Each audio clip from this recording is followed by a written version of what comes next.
If you wish to make a small widget on your iPad home screen, I'll show you how you need to do.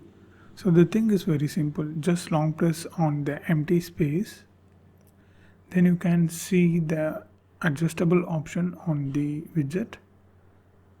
So it's very adjustable in both directions. You can see that clearly.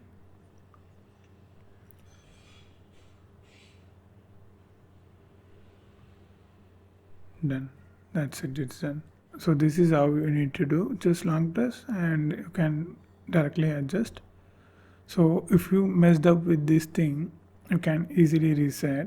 So just open settings and general, scroll down to the end, transfer or reset iPad, reset. Here click reset home screen layout, reset. It's done.